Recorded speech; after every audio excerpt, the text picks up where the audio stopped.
Well, it's good to be back in Minnesota virtually. I lived in Winona for 9 years, and now I'm in San Diego, so I get to live in San Diego, but I can pretend I'm in Minnesota right now, which is good. I'm a distinguished professor at California School of Professional Psychology at Lyon International University in San Diego. We have a PhD, APA-approved clinical program, and I had the health psychology track that program, so we get some great kids, including a lot of Twin City kids, who come and study with us, and they're always some of my favorites. Excuse me.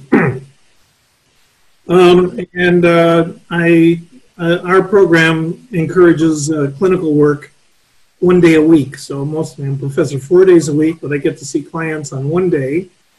It's a lot more challenging right now doing this virtually, but I've been doing it for years that way. And I like having myself in the clinic as well as teaching and doing research. And so I've been doing this topic for many, many years, and it's growing exponentially. It's been an exciting kind of a journey. And so I'll share a little bit with you tonight, and we'll get some questions after that. So let me share my screen. So this little graphic you see here is actually a student that lives in the Twin City, and is back there right now finishing. She finished her internship, and she did a beautiful job of turning that EKG into a breath, which says it all right there, but I think I better explain it a little bit more. So I'm going to do a quick background on the physiology behind this area, and then try to give you a little bit of an idea what's going on behind it, and then move into just a brief thing on measurement, which is quite a complicated topic, and then move into the actual biofeedback, which I think is the thing you're most interested in. The thing we want to focus on the autonomic nervous system is the modern view of the autonomic nervous system between the two branches, the sympathetic and parasympathetic branch, which I'm sure you guys all know. And in the parasympathetic branch, we focus mostly on the 10th cranial nerve, the vagus nerve. Very interesting nerve. I've written a paper, and some others have too, called The Nerve of That Disease, because this nerve is really plays a remarkable role in our health and well-being. About 80 to 90% of the fibers on that nerve are actually afferent, going to the brain, as opposed to from the brain, and that is always an interesting thing to look at, and we'll talk a little bit about that later. You can see from the architecture of the two that the sympathetic system is way more complex. It has preganglionic fibers, postganglionic fibers, actually has a couple of neurotransmitters involved in it. So the early fathers of physiology in the 1920s and 30s, of modern physiology, were really taken by the sympathetic nervous system, by its complexity and by its unique role in the fight and flight response. They sort of didn't realize that the neurotransmitters, the adrenergic neurotransmitters for that system are quite sluggish. It takes 2 or 3 seconds for anything to happen in that system. And that's actually a key point for us when we're looking at moment-to-moment regulation. So when I was in grad school back in the 60s, the focus was totally on the sympathetic nervous system, and everybody thought too much sympathetic, bad, that's all that counts. The parasympathetic was seen as a kind of housekeeping system, took over once the sympathetic went away.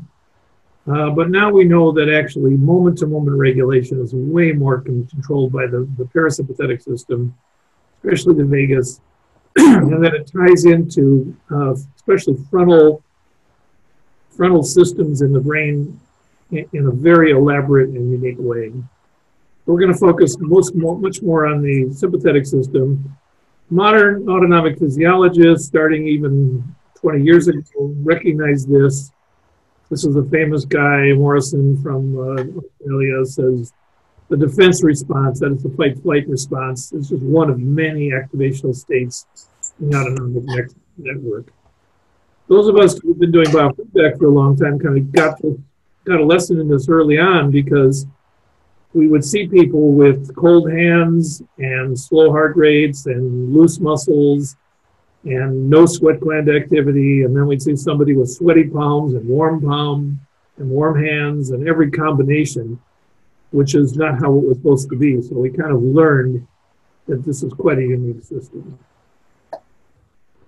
The parasympathetic system has got more emphasis in health generally because it seems to be the stabilization system. It acts through acetylcholine, which is the fastest acting neurotransmitter in the body, and therefore is a real good candidate to understand how moment-to-moment regulation of the body occurs. Parasympathetic system stabilizes the cardiac membrane and helps reestablish homeostasis in the body. It's usually thought to, in most situations, exceed the sympathetic nervous system. Of course, there are exceptions to that, which we all see in our clinic, such as PTSD or strong stress-related disorders, and those represent a different kind of an issue. A very important concept for what you guys do and what I do is this concept of accentuated antagonism. It's been around for a long time, and there's quite a bit of empirical evidence for this, which is that vagal tone, the vagal efferent pathways, predominate over sympathetic tone at rest. Under normal physiological conditions, an abrupt parasympathetic stimulation will inhibit tonic sympathetic activation. Effects at rest during exercise. This is known as accentuated antagonism. I'll come back to this later, show you how important this has become, because the implications are that the vagus can act as a moderator, as a governor on sympathetic activation. And we know that in many of the disorders our clients have, are characterized by ungoverned sympathetic activity, even if it's in small spurts, without return to baseline. And so getting this system, and the bottom line is going to be that the biofeedback technique seems to restore this accentuated antagonism system in a way that's quite beneficial for our clients. A lot of what we have now are due to two groups of researchers. Steve Porges is a good personal friend of mine, who I've known since the 90s and 80s and 90s, was the first to kind of look at the vagus and come up with these very widespread heuristic theories. If you haven't read Steve's books, they're really thought-provoking, not without controversy, but wonderful to speculate and think about, and has led to so much productive research. And certainly has influenced my career tremendously, as well as my colleague Paul Lehrer, who you'll hear a lot about as we go. The other group, the concept of Steve's that I think really changed my whole clinical perspective was this concept of vagal withdrawal. And so I've really developed a whole mediational model based on this and this is the basis that we train our students basically, both in talk therapies and physical type therapies and biofeedback. The idea is that withdrawal of the vagal brake is probably a better model for stress than the sympathetic activity, which is sort of like the accelerator. And if you start thinking about it that way, suddenly stress takes on a very different meaning to you. Because if you were thinking about stress as a fight-flight response, that really has a very different implication than one as a vagal withdrawal or a break-off kind of response. And what we see is in the disorders that we see, largely, internalizing disorders largely are characterized by vagal withdrawal, not by excessive sympathetic activity. So you'll see how that works out as we go. Here's some examples of what it looks like. And I'll get into the details a little bit later, but this was actually a client of mine wearing an ambulatory heart rate and respiratory monitor. She had come to me for panic disorder. I had treated the panic disorder. She was panic-free, but she still had quite a lot of anxiety, especially around driving. Here she was on her way to see me for a meeting. Her husband was driving, and this is what heart rate looks like in normal activity. Heart rate was bopping along at a normal rate. You can see the ups and downs. Those are with breathing. And we'll talk about it in a minute. And right about here, she pushes the button, and later I find out she realized that her husband had been late to get her, and she was running late for the appointment. And this was a lady who was a legal secretary, was very fastidious and very punctual. And she was, being late was stressful to her. This is what that stress looked like. These are just artifacts there, but you can see all of the rhythm in her heart rate went away, and it elevated quite a lot during that time. So there's an actual picture of vagal withdrawal. It's not pure because it also is accompanied by much more rapid breathing. But here's a laboratory version where the sympathetic was controlled with isoproterenol. A little hard to see because these little wiggly lines are supposed to be those ups and downs of the heart rate you saw a minute ago. And then these people get an atropine infusion. And when they get the atropine infusion, there's a paradoxical effect. Atropine is a cholinergic blocker. And so what we use atropine for is like for motion sickness and things like that, because those are parasympathetically mediated phenomena. So what happens when you first get a bolus of atropine is that it immediately stimulates heart rate variability, but then it kicks in. And here you can see a laboratory version of vagal withdrawal, where all of the variability, the wiggliness of the line goes away and it goes slightly. Clinical observation of this, which changed everybody's thinking about perimenopausal hot flashes, came when we have ambulatory records of heart rate variability from women who are perimenopausal, who would tell us when they're getting a hot flash. And here you can see that right at the onset of the hot flash, they have a tremendous drop in vagal tone. And then it comes back up and the hot flash is over when they come back to normal. And this is based on 21 women. And look at how nice those means fit the individual does. Very, very powerful data. The other person that we owe so much to is Julian Thayer, who's currently working with a lot. And he's got a theory called neurovisceral integration theory. Excuse me. My afternoon nasal drip, sorry.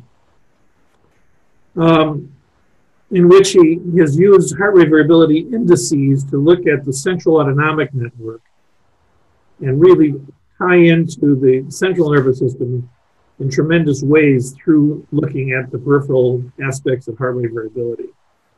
And his work is remarkable, and he's a phenomenal guy, great guy as well. And so I'll just leave you to, I would just highly recommend, here's a few of the references, there's a million more. Overall heart rate variability may index degree to which the medial prefrontal cortex guided integration system is integrated within the brainstem nuclei and directly regulate the heart. So it's a very powerful overall system. And now there's even developmental versions of the system, and it's also had a massive effect on the literature. So a little background of that. Now let's just look at what heart rate variability is. It's simply really defined as spontaneous changes in heart rate beat to beat. And it's related to autonomic and respiratory functions, as we'll see. But basically the overall concept is simply anything that changes beat to beat to beat of heart rate. So the underlying physiology is both the sympathetic, parasympathetic, as well as the blood pressure receptor system, as well as some peripheral vascular influences. There is massive literature on heart rate variability measurement. High heart rate variability is associated with positive outcomes like emotion regulation, trait positivity, well-being, information processing, executive functioning. Low heart rate variability is associated with almost all morbidity, with mortality, with depression, anxiety, poor inhibitory circuits, and even with, unfortunately, with aging as well.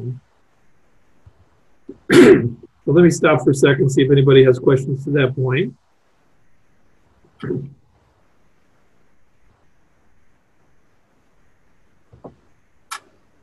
Okay, the main source of variability in heart rate is something called respiratory sinus arrhythmia, RSA.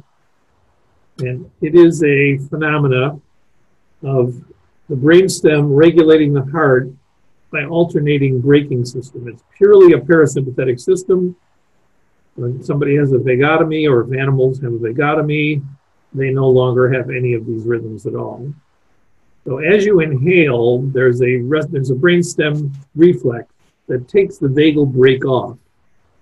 The heart is chronically has a chronic level of tonic braking on it from the vagus nerve. If you don't have a vagus nerve, your heart rate will be about 120 to 130 beats a minute. So the fact that our heart rates are 60, 70 beats a minute means that we have tonic levels of braking going on in our system. However, when you inhale, that brake is taken off momentarily during the course of inhalation.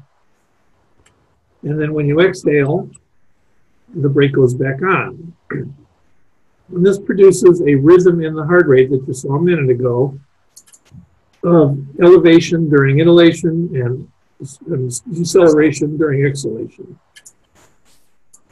It actually makes sense if you think about it. Why would you want your heart rate to be faster when there's no oxygen present in your lungs?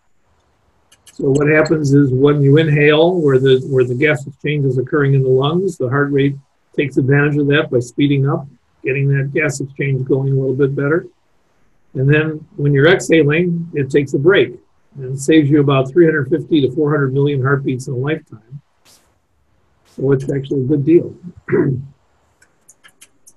So when you're looking at heart rate, as you saw before, you see these peaks and valleys in the heart rate that correspond to respiration. And those are, in fact, the main source of variability for heart rate variability, but not the only source. You can see here that the two of them are in phase most of the time. When you inhale, heart rate goes up. When you exhale, heart rate goes down. And you can see that happening right in the pattern of the tachycardia. But there's another source, which is an interesting one, and it's a very important part of our biofeedback. It's called the baroreflex system. Turns out that we have rhythmicity in our blood pressure in our bodies as well, if we're healthy. And our blood pressure tends to have rhythms not in the ranges of breathing, which tend to be 13 to 18 breaths a minute. Most people breathe normally. Blood pressure tends to be in the range of about 4.5 to 7 times a minute. Blood pressure goes up and down. This is an actual pressure diagram from an indwelling catheter, arteria in an artery. And you can see the rhythms of the blood pressure complexly, but you can see them at about 6 or 7 times a minute. So since the blood pressure is going up 6 or 7 times a minute, there's a feedback system to the heart from these, and it's called the baroreflex system. There's 2 sets of baroreflex receptors. One's in the aortic arch, and the other one's in the carotids. And they are these cool little cells that when they expand like a balloon, they're flexible. Then they increase nerve firing. And if they expand, that means the blood pressure is going up. They send an inhibitory message to the heart. And when they contract, and they contract below their normal level, then they send an excitatory level to the heart. So when blood pressure falls, they're sensed in the baroreflex, and it speeds up your heart rate to try and compensate. And when blood pressure rises, it tries to compensate, keeping it steady by inhibiting the heart rate. It turns out that you probably mostly know heart rate variability is a very good physiological trait, but blood pressure variability is not. You do not want blood pressure variability in a resting individual. It's very bad for you. So what this system does is it does its best to control blood pressure by monitoring and then feeding back into the heart rate system. And here you can see, if we take out the respiratory component, here's arterial pressure going up, and then slightly after that, you can see the heart rate going down.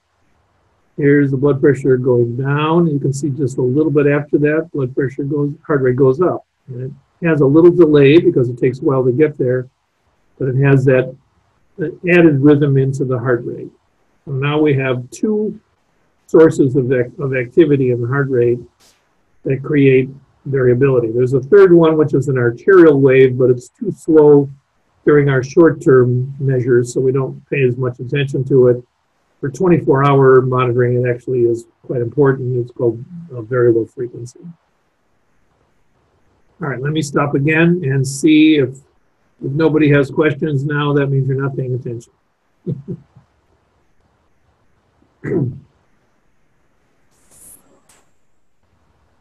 Nobody?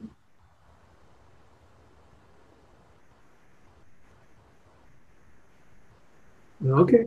I think you're just doing such a fine job for explanations that everybody's up to speed. Okay. I don't believe you, but that's fine. Okay, so we could spend hours and hours on the metrics that are involved here. I'm not going to do that because I don't think that's your main interest. So suffice to say there are two main metrics for measurement of heart rate variability. And the third one that is less common for us. The first one is very simple. It's called time domain measures. The easiest one to understand is called the standard deviation of normal to normal R wave, SDNN it's called. If you know what a standard deviation is, you know what this is. It just takes the interbeat interval between the heartbeats, creates every so many minutes, it creates a standard deviation of that, averages those. The more variability there is, the higher that number. 50 tends to be about the normal number, which would be about 10% of the normal changes in interbeat interval. And they go up and down from there. There's extensive norms available if you want them on these things. The one that's a little bit better to use that we use quite often is RMSSD, which stands for root mean square of successive differences, which is really the same thing with a better mathematical formula.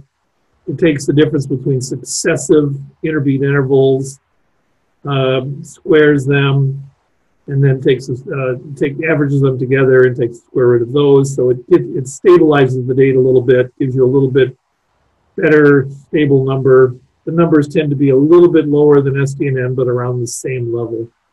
Then there are many, many more that I won't talk about now. For us, it is important to talk about the frequency domain measures, and they're more complex. But I think so many of you guys know about EEG, so you'll know about frequency analysis. In this case, though, we're analyzing the frequency of those waveforms that we just saw in the heart rate.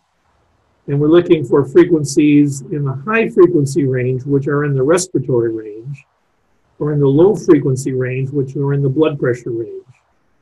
And then we might also look at the very low and ratio between those, but not as much as the other ones. The one we're most concerned with when people are breathing normally is the high frequency. And we take the natural log of that one because it's a highly skewed distribution.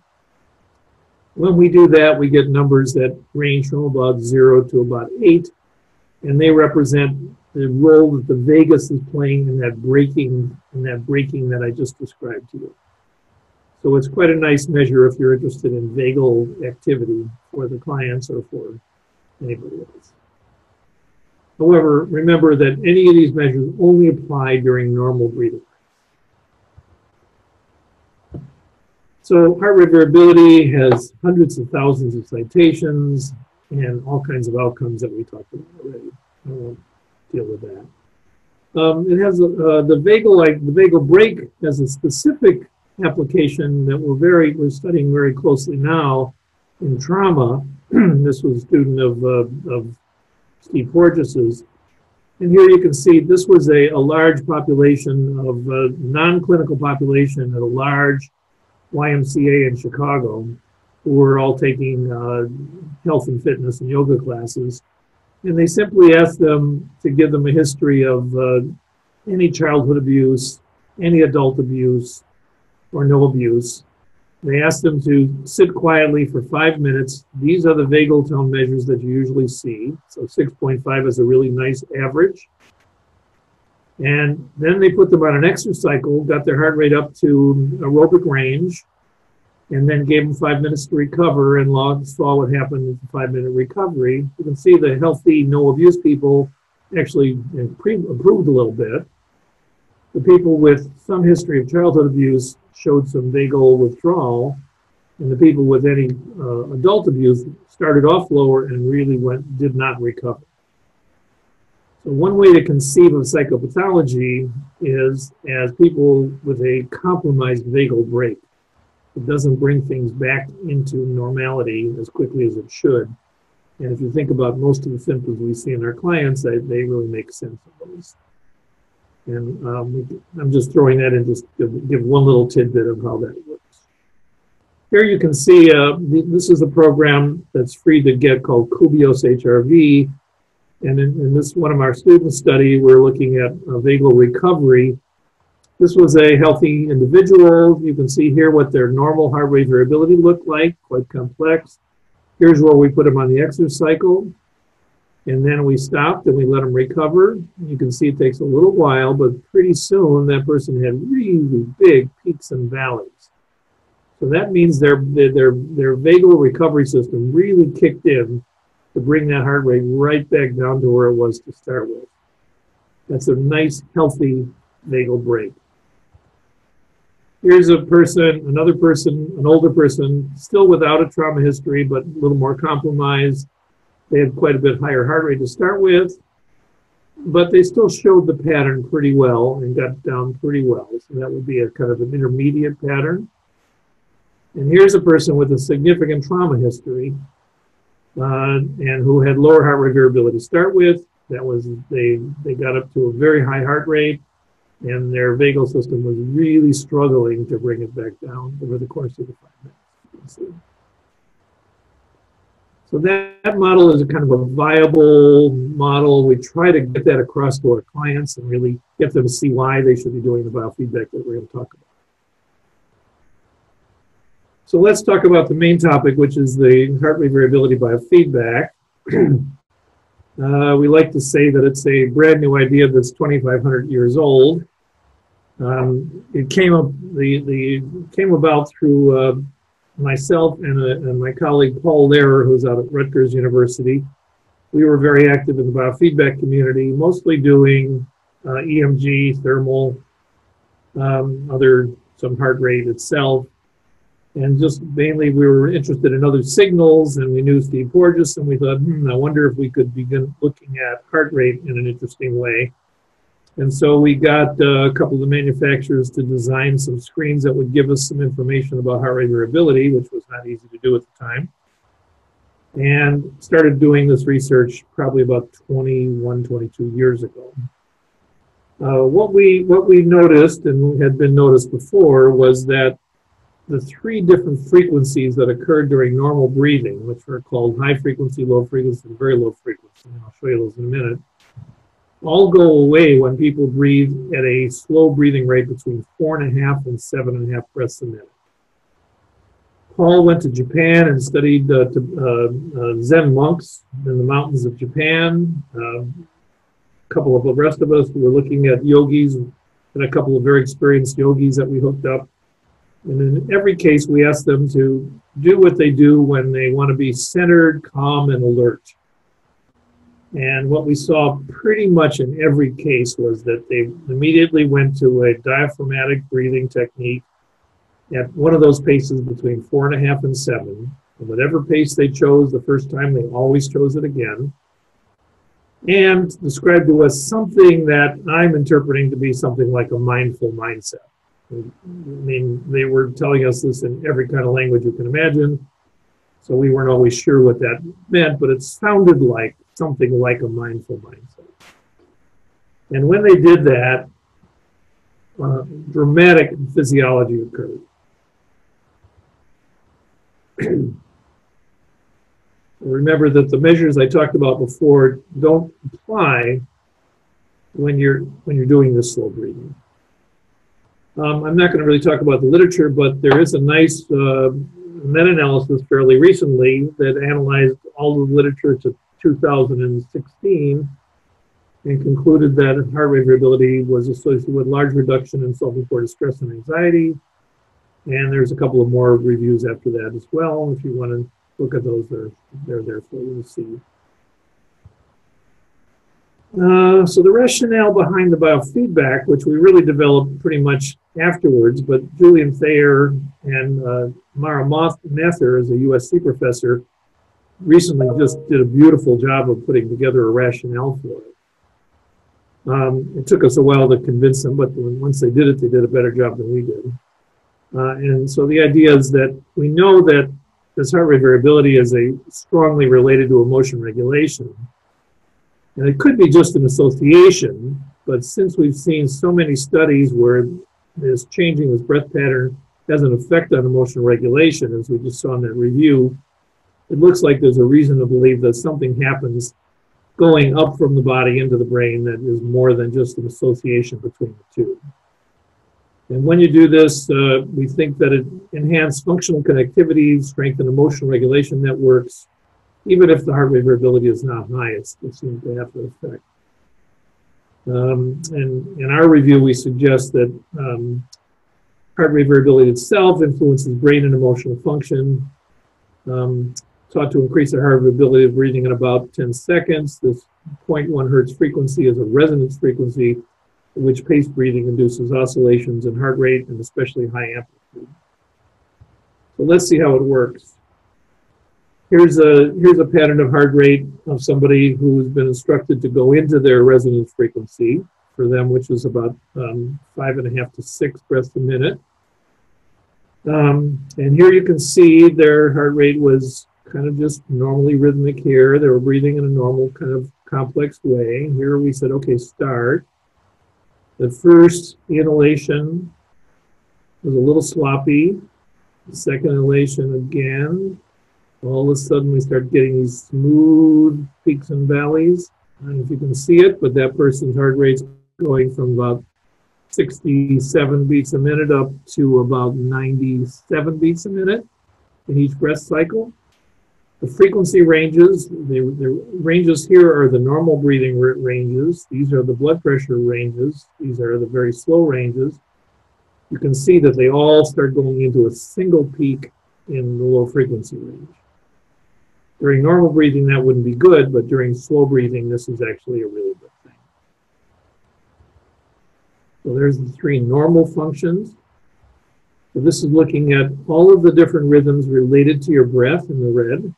These are rhythms not related to your breath, but related to your blood pressure, and these are probably related to arterial changes, very slow rhythms. And so here you can see that pattern a little bit better than I showed you before. So we weren't sure what was going on with this. We had some idea, but we were very lucky in that Paul traveled to Russia. His son was a Russian studies PhD, now works for American AID.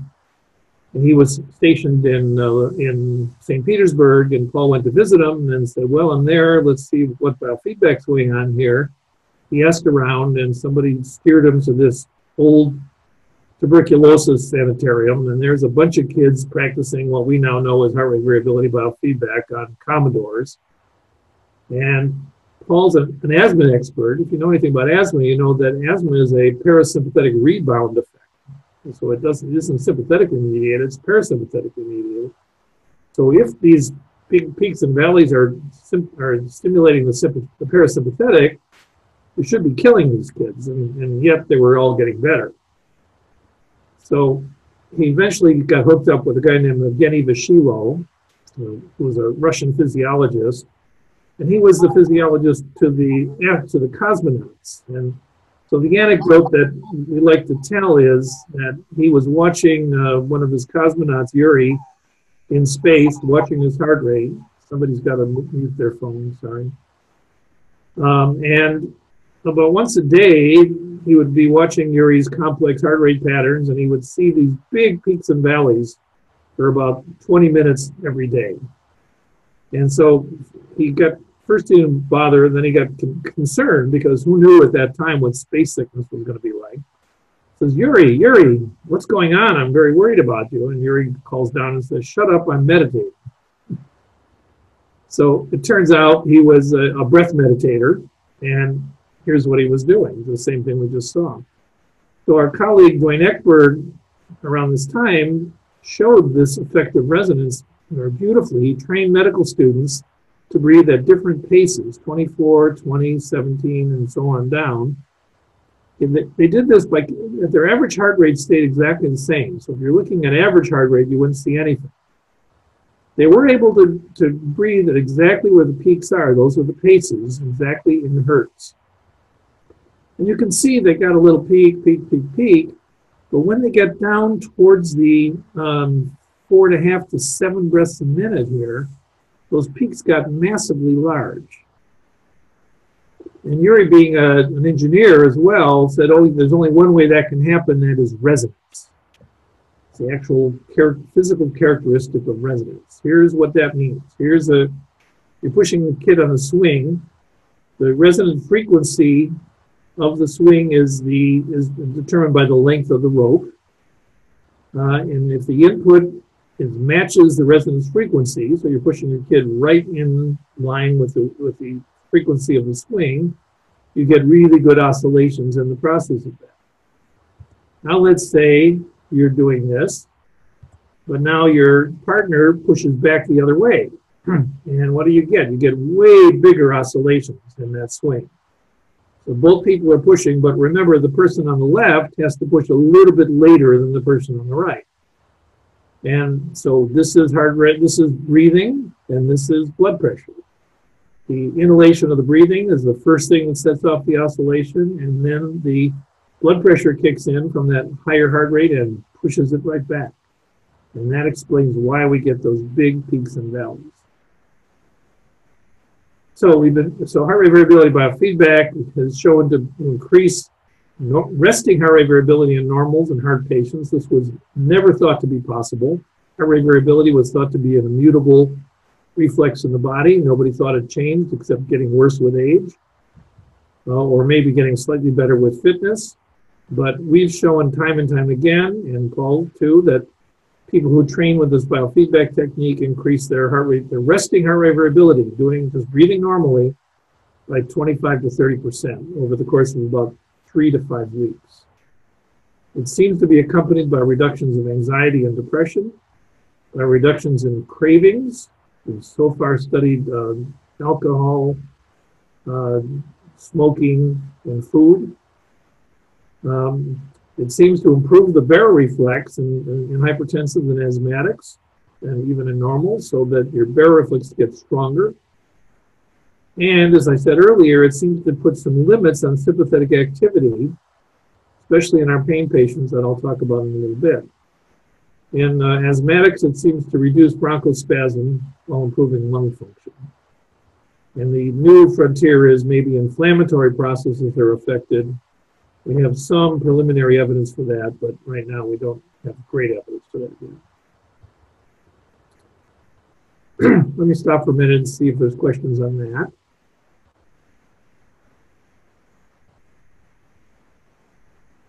Well, yeah, I do have a question. So when you're saying that it helps with asthma issues, I'm so used to doing a lot of deep breathing and relaxation, meditation stuff just because of insomnia issues. But when you have asthma attacks, it's like seems impossible to be doing the deep breathing. Yeah, you don't do it during the asthma attack. You try to prevent the asthma attack by doing the breathing every day on a regular basis. Okay, that makes more sense. Thanks. And so what we think is that it reduces that parasympathetic rebound. Okay. That actually creates the asthma. Now, asthma is really an allergic reaction, no doubt about it. Exactly. But the inflammation and the allergic reaction are somewhat controlled by the parasympathetic nervous system. So if we strengthen that system, it appears to be quite beneficial. Paul has a number of very well-controlled studies with asthmatics showing very good results with asthmatics, and you can look those up if you're interested. Thank you. Other questions? Can you say just a couple more words about influencing the inflammatory process? Can you say a little more about that? Yeah, well, so there's a guy named Kevin Tracy who was, let me see if I can get the, what am I doing wrong here? Enemy screen bearer, never mind. Who has been able to show that there's a cholinergic inflammatory component to the inflammatory system. It's getting recognized more and more now. And so the parasympathetic system plays somewhat of a role in the inflammatory system, especially in inflammatory overreaction. So, you know, many disorders we have, our inflammatory system is working too well, right? They overreact and create lupus, or they create some autoimmune disease. And asthma is probably one of those. So he's showing that is somewhat controlled by the cholinergic vagal system, and that perhaps anything that regulates that would have a positive effect on that. So there's a very recent review of that, more literature on that by Julian Thayer's group, in fact, that offers some potential. And in fact, there are some studies right now that relevant to the current pandemic, where some people are monitoring their daily resting heart rate variability, not doing slow breathing, just measuring. And it looks like a drop in heart rate variability might be a very early sign for an inflammatory system that would be a sign of the virus, perhaps. It might precede temperature or anything else that you would see. So that work's going on right now. Whether it'll help us in this pandemic, probably not, but it's going on. So there's some interest in this. Right now, the data is still preliminary, but interesting. Thank you. Okay. So oftentimes people ask the question, well, why not just have people breathe at 6 breaths a minute? Why should we go through all this trouble that we're doing? And this is one of 2 or 3 studies that show that if you get the exact right breathing frequency, you get much better results than if you do it just at any old slow breathing technique. So it's a little bit of a plug for the biofeedback rather than just teaching people breathing techniques. Okay, so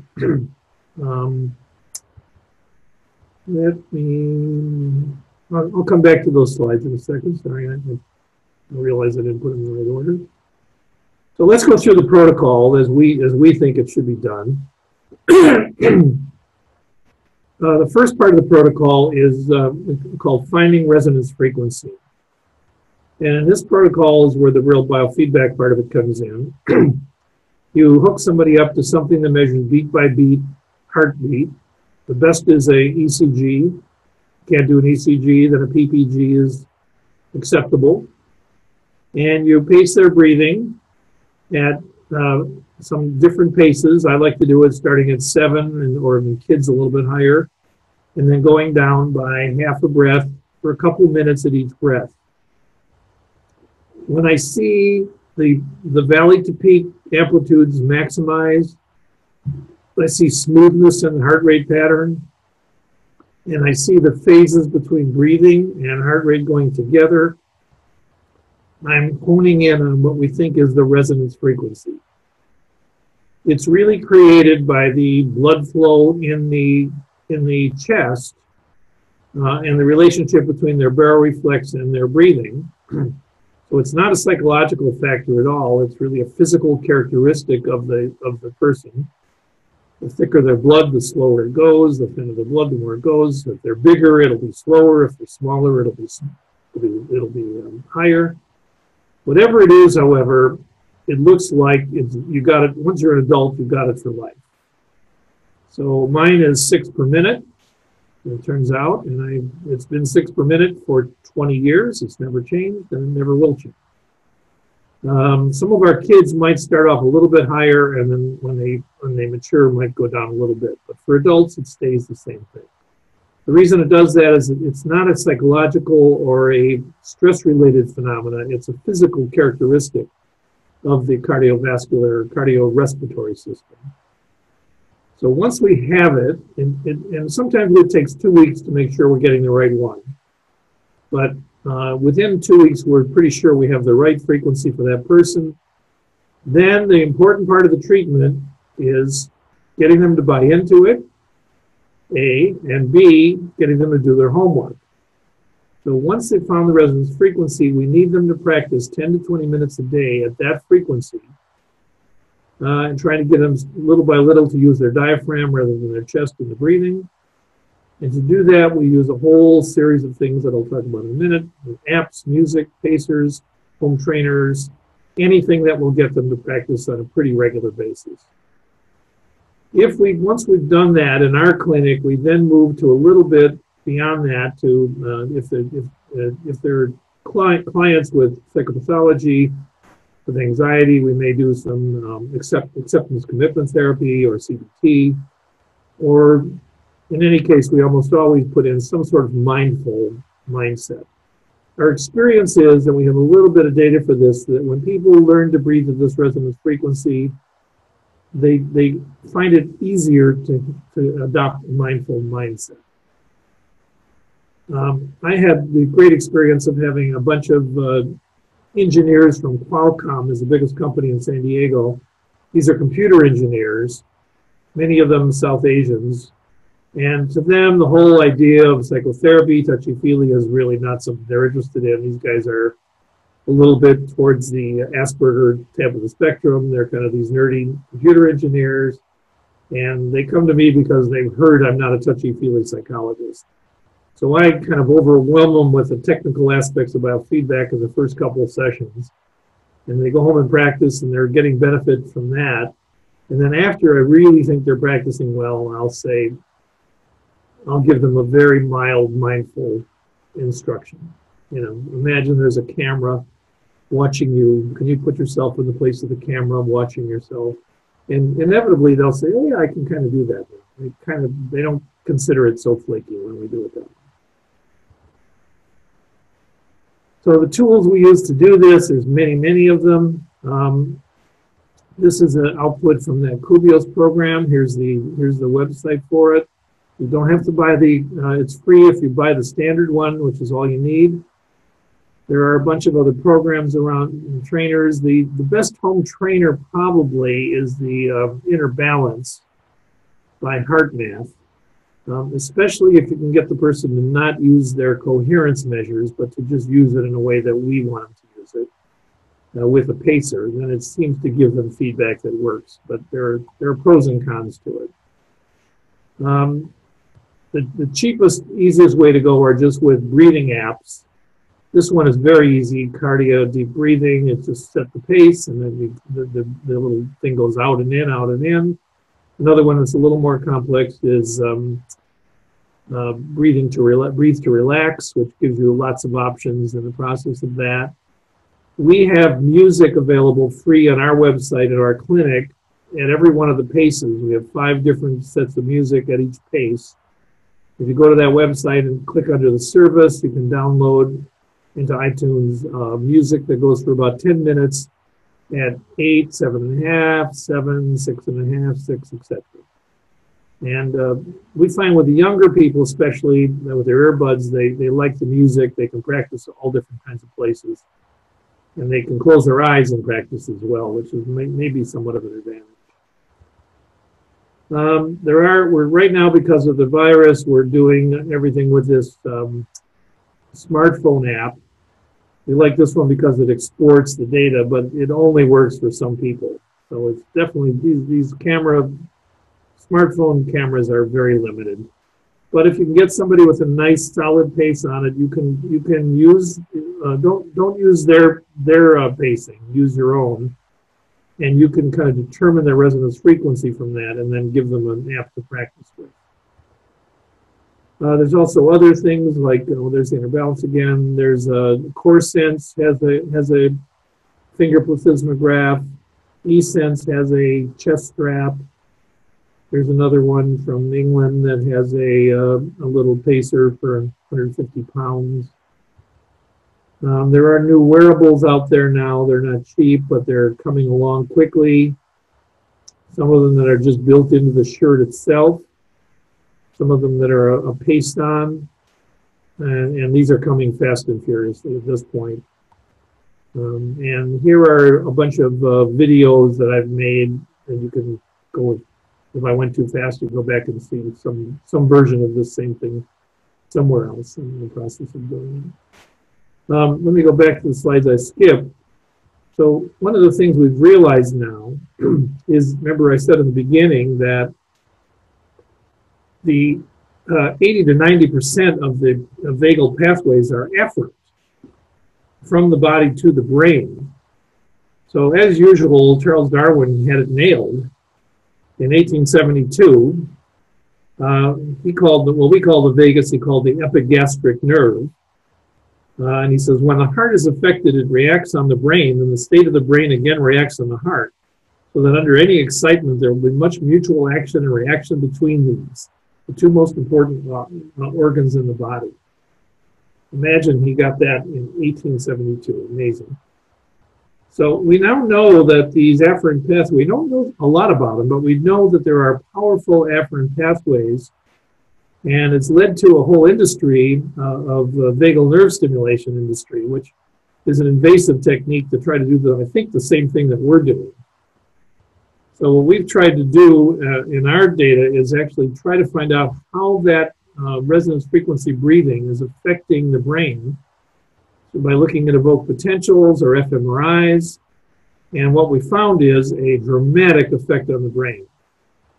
I didn't think we had time to go through that in this talk, but I have a ton of data on that, and it's really impressive how powerful effect on the brain it has. If you're a neurofeedback person, what you may not realize is that you've been filtering out heart rate patterns in the brain, otherwise you wouldn't see any EEG, it overwhelms them.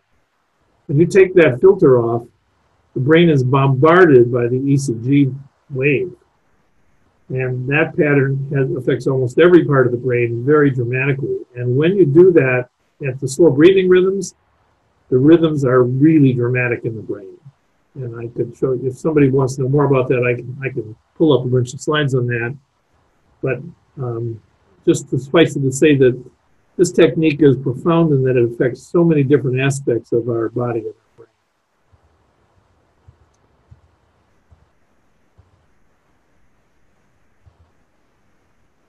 There's another little app that does this. So overall, heart rate variability appears to represent a promising biologically based intervention to improve resilience, autonomic flexibility, and stress management. Appears to affect homeostatic regulation by strengthening the baroreflex of the brain pathways, and doing so strengthening frontal inhibitory regulator functions. And my students got me this t-shirt, which is the best teaching eval I've ever had, probably. Let me stop the share, and I left the time so we can talk about some applications that you guys are interested in. Ahead of time, we knew there was some interest in pain, and in your world, this application for pain would be probably a welcome one. So let me talk about that a little bit, and then if you have some others you'd like to talk about, we can move into those. That accentuated antagonism idea that I said earlier is really the key to this. So what we've known for a long time, and the chiropractor probably can talk to his personal experience on this, because this came from me working with a chiropractor, close colleague. He was complaining that when he was doing trigger point releases, that in many people that it would be great, but as soon as they got back to their car after the session, their pain would return. And this was kind of the conundrum of the process that would carry on many, many more chiropractic sessions of trigger point release or massage. And so we came to the idea that, well, we did a whole bunch of research on trigger points and found out that trigger points are really sympathetically activated muscle spindles. So there's a whole bunch of research showing that the muscle spindle, the little stretch receptor in the muscle, is sympathetically activated, and that the location of the spindles, especially in the central muscles, in the head, neck, shoulders, very much matches where we find trigger points, Travell's trigger points. And so we wondered if we taught people this biofeedback technique, if when people were doing the releases, if they practiced daily and during the release and afterwards, and really got the technique down, if it would lengthen the length of relief coming from the trigger point releases. And this seems so, and so now we have data showing that not only happens, but it's really dramatic. So the 2 or 3 hour time period of relief goes to 2 or 3 days almost immediately when people practice this, and very quickly kind of stretches out for long periods of time. This works great with massage, with acupressure, acupuncture, probably with craniosacral as well. I've always thought, when I had craniosacral done with me, I was quite skeptical about it because all the physiologists I know told me that the sutures in the cranium don't move. However, it felt great. And I paid attention to what the therapist was doing, and it was exactly at my resonance frequency, exactly at 6 per minute. So whatever that feeling that the therapists have holding the skull, they probably are tying into that resonance frequency. And so that's my guess is that's where part of the good results come from in the process of that. And you guys can yell at me if you don't like the physiology part of it, but that's what I think. But in terms of of trigger point releases, we have really dramatic results with that. And we think that basically what's happening is when people practice this on a regular basis, they accentuate that antagonism that keeps the sympathetics from reactivating those trigger points. And when you do that and you have a manual release of those trigger points, then that relief from that release really lasts a long time. So now I'll stop and let's talk about that a little bit. Go ahead if you have questions.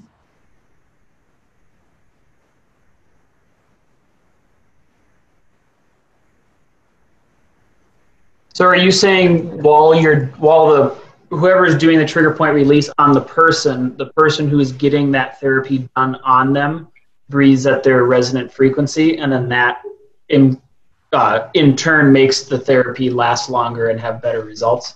Right. Okay. So, and the way we do that usually is with the music, since it's hard to do a visual. Okay. If you if you find out what the resonance frequency is, download that music, put it on a little boom box in your office, get them breathing at that resonance frequency before you move into the release of the trigger point. And then do whatever technique you're good at. It looks to me like it works just as well for really good massage. The chiropractors seem to really have good trigger point releases in our experience. They've got magic hands. My friend Greg does better releases than anybody. And those releases, when we combine it with that, they also have to practice every day to get into the resonant frequency. But then during the session, and really it's, who cares, I've never met a massage therapist or chiropractor who minds having that music on during the session. Yeah. It's a real easy transition. Thank you. Sure. So you were saying that with the biofeedback, at first you notice it goes like into a 2 to 3 day period, and then it gets longer, maintaining in your system. How long do you see that going to? Well, usually the cycle is broken, the same thing that you guys probably always saw when you treated people for weeks and weeks. Eventually, when you break the pattern of those trigger points, the cycle is broken, at least temporarily. We see that people do relapse, though, as soon as they're under a lot of stress or they do something physically to trigger that trigger point again.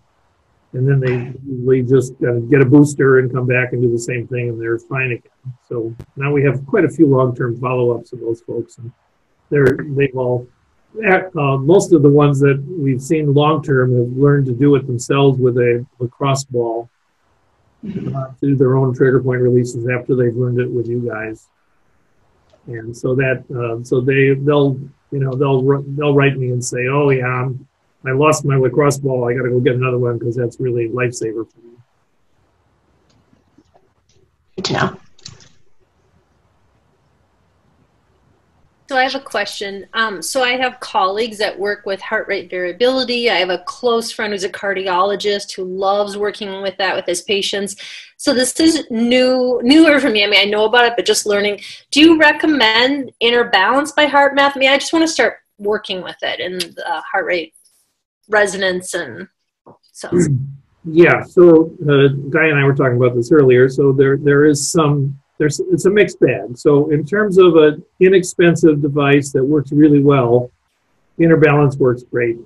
I would not spend any money on the M-Wave when you don't really need to. The Inner Balance works just as well, especially on an iPad. It gives you a really nice picture on an iPad instead of a phone, but it works great on the phone. Working great means that it usually is pretty good at finding a pulse. However, 15% of people, you can't get a pulse for them. They get very frustrated. But if you can find a nice pulse, and you can tell them to basically ignore the coherence meter and just pay attention to the heart rate patterns and help them find their resonance frequency. You can do it with this one as well. And the M-Wave, the Inner Balance will export your IBI data.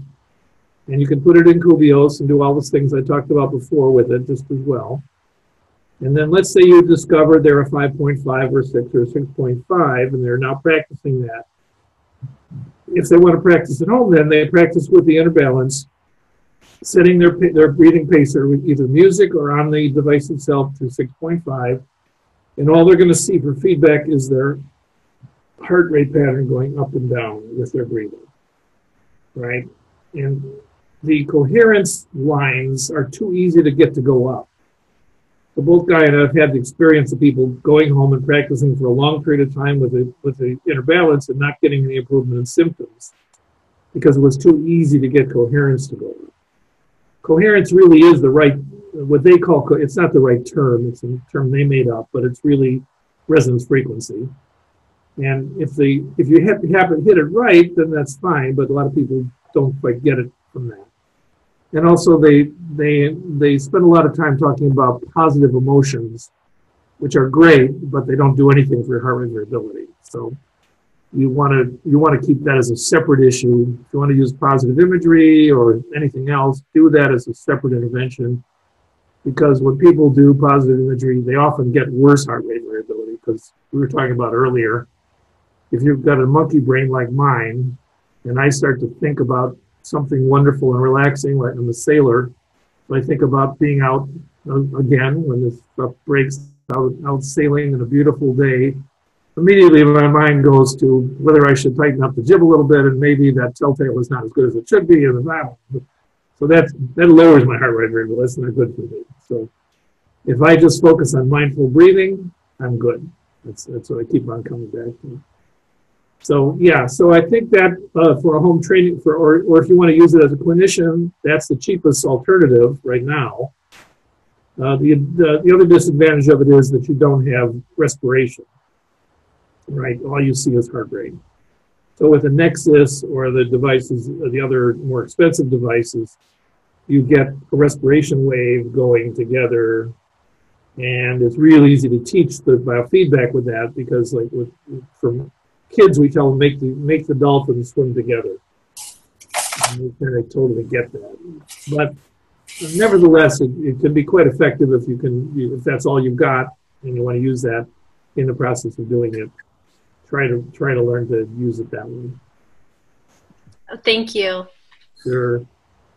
I just wanted to add in, around that. So there's. As wonderfully simple as heart rate variability can be, in the sense of like 6 breaths per minute is kind of this average, and you can just say to somebody, here's a free breath pacer on your smartphone, go for it. And there's value there. But that goes all the way to like a full, clinical resonant frequency determination with a full biofeedback setup where we're monitoring maybe 3 to 6 different biometrics at the same time and doing a statistical analysis on all of it, and then treating somebody with that same equipment. So you're watching what's happening, as much of their autonomics as we can watch, and to see that does their resonant frequency really optimize at 5.5 breaths, and does their skin conductance and their temperature and everything kind of move in a positive direction? So you've got this full breadth of free app, breathe at this pace, it's good for you, to a clinical intake. And so there's value on that whole spectrum. And I think that's one of the things that I really try and get across to clinicians and patients is there's value everywhere along there, but the value isn't equal. And so you kind of get into the process at whatever level with the understanding of, you're getting the value at the level that you're buying in at. And the other thing is, of course, people aren't all the same. So you might have somebody with a relatively minor, hiccup in their system, and they only need a simple intervention. But you might have somebody with a really significant dysregulation, and chances are that person isn't going to respond anywhere the way you want to with the free breath pacer app. And so I think you kind of need, it's helpful to look at all of that, the patient and their level of need and intervention, and the intervention itself, and kind of bring them together. Because my experience is kind of, if that doesn't happen, then we introduce HRV to people and they have no response, or worse, they have an abreaction, and then we blame it all on HRV. So Phil is writing me a question here. Let me jump to that.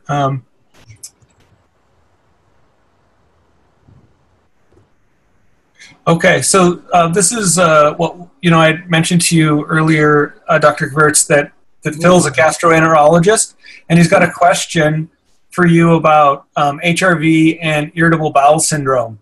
And I know you and I earlier, we talked about pediatrics and just abdominal pain, so a little bit more general.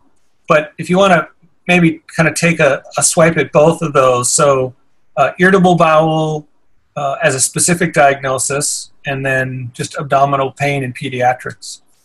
Yeah, so that's great. Yeah, so it's too bad your audio's not working. So what we found is that gastroenterologists are our best customers. They totally get brain-gut connection, autonomic connection, right? It's all part of your training. It's all part of what's done. So in treating functional abdominal, any kind of functional abdominal pain, IBS, abdominal pain in kids, nausea, functional nausea, diarrhea, constipation, bloating. What's happened is we've partnered with our children's hospital here. There's a wonderful head of the pediatric gastroenterology named Dr. Hayat Musa. She came from Nationwide in Ohio. We were really lucky to get her. And the gastroenterologists are our best customers. They totally get it. They send us every kid, and there are thousands of kids a year with these functional abdominal problems. Our children's hospital gets about 3,000 a year. So we get about 5 referrals a week. And they come in every variety. They come from kids with wonderful, healthy families, and terrific, healthy kids, but still just have the vulnerability. They tend to be a bit anxious or a little bit too perfectionistic. And they come from horrible developmental histories and terrible families, both. So we get a whole range of them in the process. But what we found is that the biofeedback technique is the entry technique for all of them, is really effective. And for a fairly large percentage, it's all we really need to do with it. We teach them the technique, they get them practicing. We really got to get the parents to buy in, which is a big problem with the kids, but you've got to get the parent to buy into it. And that's where biofeedback, as Guy was saying, really comes in handy. We kind of overwhelm them with a lot of technical stuff that makes them think that it's more than just slow breathing. And then we get these fantastic results. So in we published one study, just a case, 28 consecutive cases of kids and adolescents. We actually get more adolescents than we do children. And 20 out of 28 were significantly better. 70% of them were completely symptom-free. And the other 30% were just better. And that's, we really, if we don't get good results with those kids, we're really disappointed. Now with adult IBS, it's a little trickier. And again, it depends a lot on the comorbidity with psychopathology. But if we get an adult in with IBS, and that's the primary complaint, they don't seem to have a ton of other psychological problems, we usually get good results with them with just the practice of the biofeedback, without any psychotherapy, without any other adjunctive techniques. If they're a little bit more complex, then we actually add in CBT or ACT and some mindfulness techniques as well. And then those folks take a bit longer. The kids, we usually only see them 4 or 5 times and they're better. The adults with IBS range from 4 or 5 sessions to months, depending on the overlying problems that come with it. But as I'm Phil would tell us if he could talk, would be that the gut is heavily regulated by the vagus. So in normal situations, that vagal activity in the gut affects the myenteric plexus dramatically. And once you get a disruption of serotonin, that myenteric plexus, that layer of the gut becomes extremely painful to stretch. So if we get somebody in who has the really classic IBS with constipation and with relief, and their pain is relieved by a bowel movement, and they are an internalizing kind of person, they tend to be a bit more anxious than the other. And we use the biofeedback, we almost always see really good results with those folks. And they understand that what we're doing is regulating that hypersensitivity to stretch in the gut, at all levels of the gut, that all the studies have shown to be the source of the pain, and also changing motility. So right now we're doing a really interesting study. One of the postdocs at UCSD came up with a non-invasive electrogastrogram that measures gastric motility through surface electrodes. So it was written up in, I think, Lancet or New England Journal of Medicine. You could look it up. Dr. Musa is also on that paper. And we're now testing these kids with pre and post testing of our treatment to see if we're actually affecting motility with the biofeedback. We think we might be, but we don't know that yet. But I mean, it's really exciting that they can look at this non-invasive motility measure in doing it. So this is a real exciting area. I'm really always happy to talk to anybody. It's interesting that very few psychologists or social workers seem to deal with this problem as much as they should, because you know that it's incredibly prevalent and really prevalent in primary care. And when I go talk to primary docs, they usually leave the room and come back with the file folders to give me for these folks that want to get rid of them. So Phil had a follow-up comment and question. There are a lot of patients with constipation who have non-relaxation of the pelvic floor. He says, I suspect HRV would be helpful for them too. Do you agree? Yeah, for many of them it is. We definitely do see some constipation patients who don't respond. They practice, and they like it, they're less anxious, everything is good, and their constipation is still pretty much dependent on Miralax still. So it's obviously something more complicated than we know about, but if we the ones that we seem to hit the right mediator respond really well. And oftentimes they'll call back into us and say, I stopped practicing and I came back and now I know I need to practice. And that's great. We really know we got it from that. I think I told Guy, Phil, if you want to chat separately, I'd be very happy to talk to you at any point. So I think my email, Guy's got my email. So just let me know. I'll do an email introduction between the two of you. Okay. And I don't know. I don't want to put Dr. Cinda on the spot, but I'm going to. I don't know, Dr. Cinda, just in terms of your own practice, the population you work with, if if there's some questions percolating on your side, or if you already have a clear sense that starting tomorrow you're gonna be prescribing HRV. But Well, I mean, the applications sound very intriguing, and I mean, and I think I've been absolutely fascinated about the vagus nerve since I was a med student, and I literally remember thinking you could spend your whole life and then probably several lifetimes studying the vagus nerve and still not understand it. So, and I've been through myself treatments for SIBO and gotten some vagus nerve treatments, and you know, it was life-changing, honestly. And I've heard that from several people. So finding out that you could tap into this in a somewhat of a low-tech way is, I'm just extremely interested.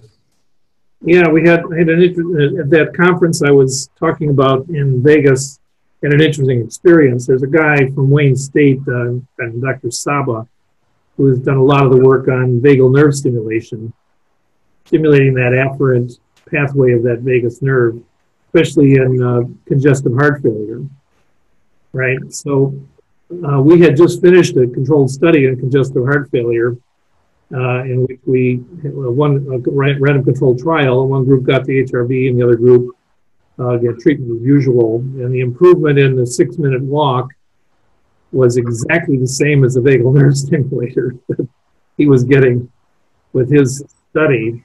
I thought he'd be thrilled to know this. He wasn't so thrilled because he was heavily invested in this device. But we've seen we actually been following the vagal nerve stimulation research closely, because we have a couple of studies showing, and I didn't show them today, but showing how powerfully that during the resonance frequency, what happens in the brain by way of that vagal afferent, it is really dramatic.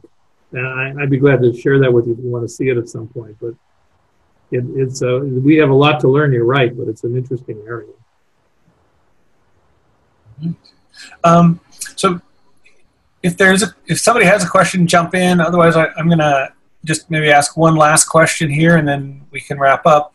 Well, so first I'll just say for myself, I would be delighted to have you back and do one that's more HRV in the brain, and just kind of go deep into that. Obviously, doing neurofeedback, that's high on my list of interest. But I'm wondering, just part of the what's happening today, in the world with Corona and people kind of at home, social isolation. Talking with our mental health providers, they're seeing a great amount of need in their patient population, anxiety. I would imagine to somewhat equal degree depression, or just even if we don't say anxiety, depression, we just say level of dysregulation. So what do you see in the research for HRV and, again, anxiety, depression? Yeah, so we've had many studies. There's a meta-analysis on it as well. We just finished 2 more studies where we used HRV in conjunction with other therapies for depression. We always get really good drops in depression when people do this, sometimes just by itself, but usually we combine it with some other therapy. In one case, we looked at depression following a myocardial infarction, and everybody was on Zoloft, right? If you go into the cardiologist and after you've had an MI and you look sad, they give you Zoloft because the drug reps have convinced them that's the drug they should give them.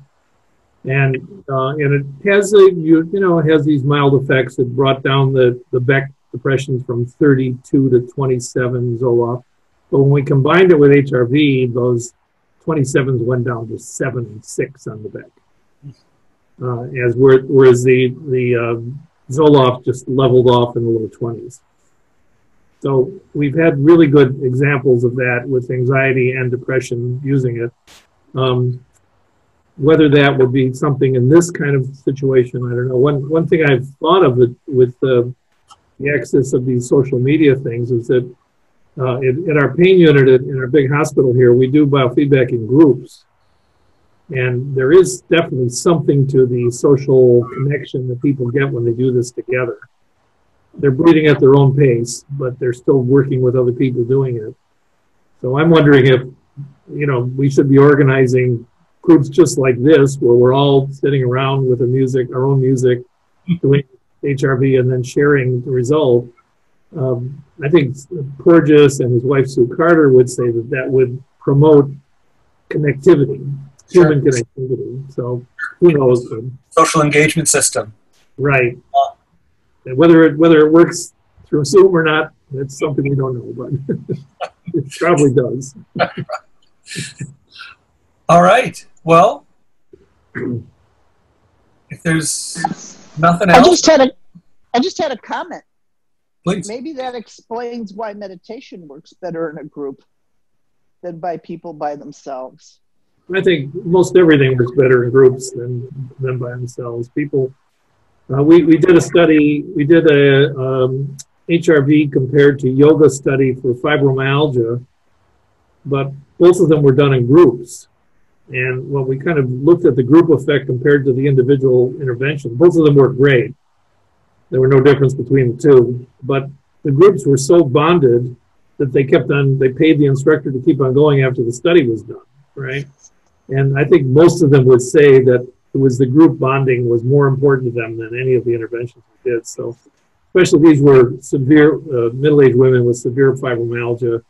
And if you know anything about that disorder, it's a horrible stigmatizing disorder. Nobody in the medical world wants to deal with them at all. So they found a lot of support in each other, and they did a lot better. I have lots of slides on that too.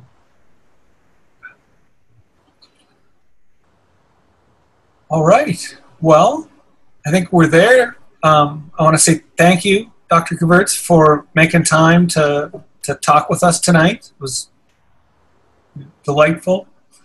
Appreciate you sharing your wisdom and experience. Okay, be safe. Thank you. Remember, don't ruminate, resonate.